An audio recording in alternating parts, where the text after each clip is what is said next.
Hello everybody, welcome back to my channel. Today I'm taking a walk.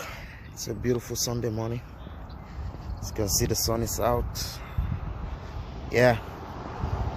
Actually today I want to talk about the mindset, the mentalities that we have to abandon. A lot of cars passing here. The mentalities we have to abandon if you want to start, if you want to save much more money. I know right now we're going through a very tough time with inflation and everything that is going on with the economy, and that's all around the world. So a lot of people are finding it difficult to save more money because we have old habits, and what do they say? Old habits die hard. But some of those habits, some of the mindsets that we have, the mentalities that we have, those are the things that we have to kill if we want to be able to save more money, to keep money that we can be able to use for other things, such as investments, and other well planned out stuff. So I'm not going to waste time. I'm going to go straight into it. The number one mindset that you have to kill, first one, is the hoarder's mentality. And what is the hoarder's mentality? The hoarder's mentality is, you feeling that you have to buy everything that you see, right? You feel that if you see you have 200 pairs of shoes, and anytime you see a new one in the mall, you feel like you gotta have it.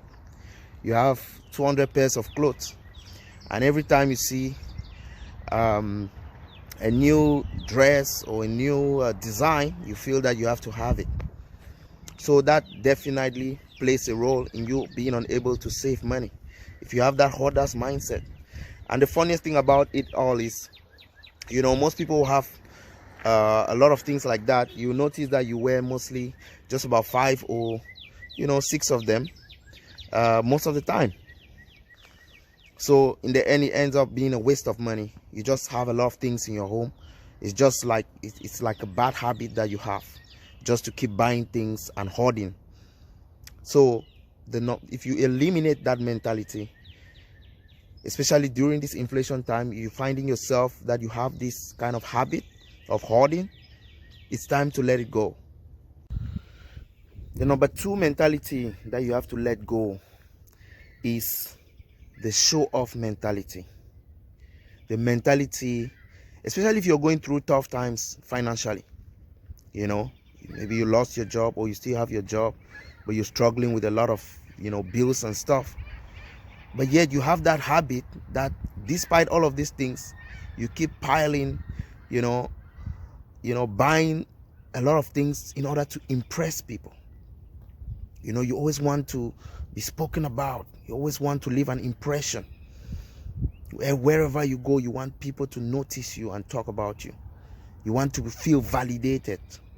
That's a mentality you need to abandon if you want to save money.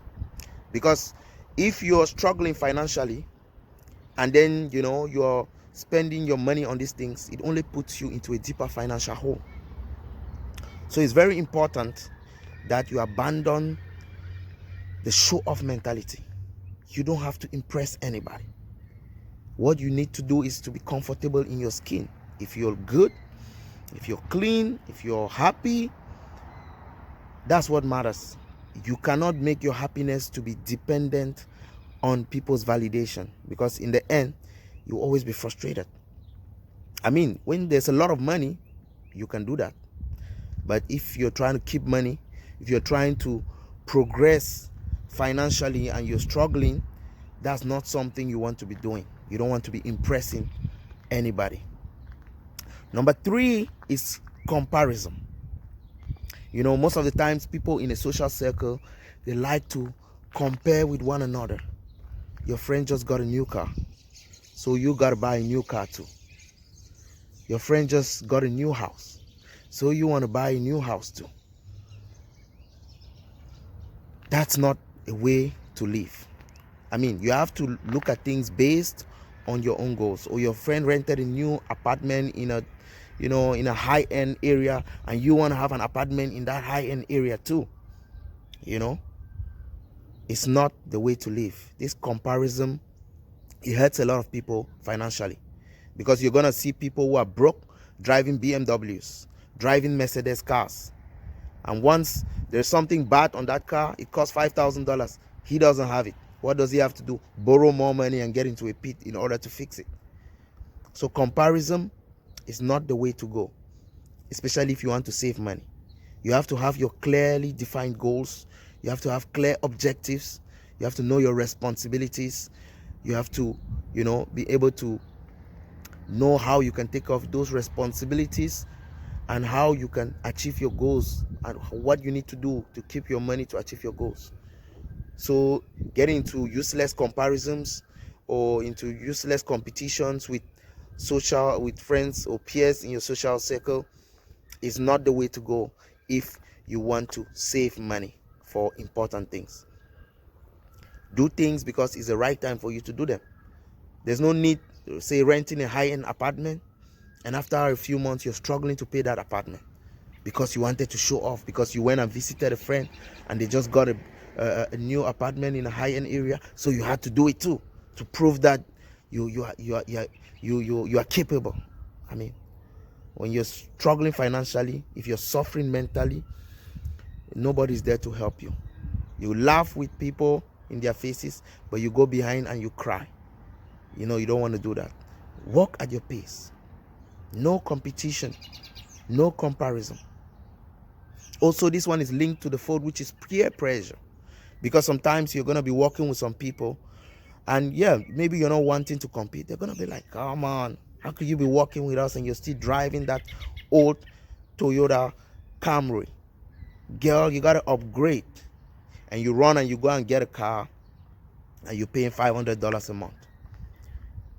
And it strains you so bad. Your credit, rating starts suffering because you start falling back on payments on a lot of things, on your electricity, on your internet, and so many things. You just get messed up. Go at your pace. If you're at the stage where it's better for you to use public transport, it's cheaper for you, go that way. If it's at the point where it's a $2,000 car, that is okay for you, use that. Don't ever let people pressure you into financial ruin. I mean, if they are pressuring you and they're giving you a financial incentive, or they're opening you doors on, maybe they are giving you opportunities to make money so that you can now earn this, that makes sense. But if they are just putting pressure on you and they are not putting money in your pocket, makes no sense. And even if they are putting money in your pocket, even if they are giving you opportunities, showing you how to make money, it's you to decide how you spend it. Because what's right for A is not necessarily right for B. What's right for her is not necessarily right for you. What's right for him is not necessarily right for you. It's not the right timing. You don't know everybody's responsibilities. There are people who have no one to take care of but themselves. There are other people who have like 10 people to take care of before themselves. So imagine the person with 10 people behind him or her going to compare with somebody that has nobody to take care of. What is going to happen? You can imagine the chaos that way. So you see, there are three main mentalities I've highlighted, or mindsets, that you need to abandon if you want to save money.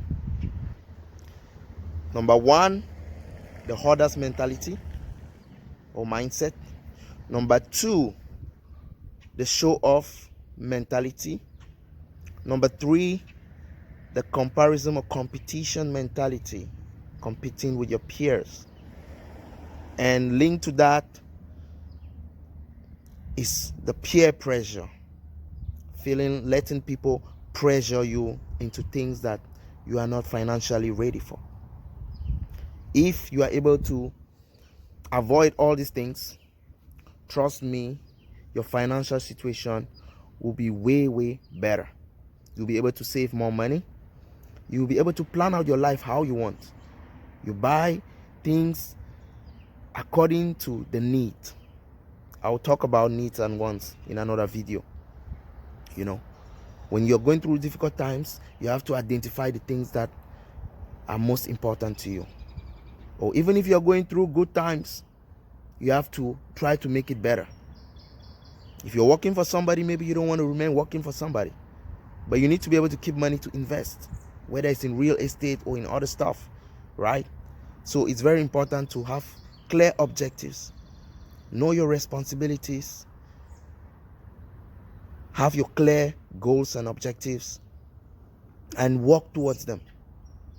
And don't feel pressured by society or by friends or by your social circle or by whatever, co-workers or whatever, to get into things that you're not ready for. Go at your pace, and you're going to see that when you are clear about those things, you'll be able to save more money. I think we'll also talk about strategies on how to save money in other videos. I'll bring up some strategies that you can use to save money. But this one was, first of all, eliminating the mindsets, because our mindsets are what push us, first of all, to spend beyond, what we earn, to get into unnecessary debt and unable to save money. And we keep paying debt and debt with interest. I'll talk in details about these ones too.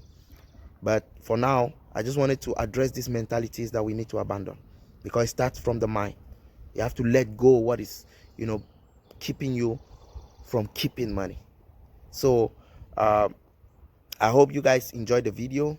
You can drop comments below about other mindsets or mentalities that people need to abandon in order to be able to save more money. And I'll see you guys in the next video. Thanks. I'm just gonna continue my Sunday walk. It's beautiful. All right, see you guys in the next video. Ciao.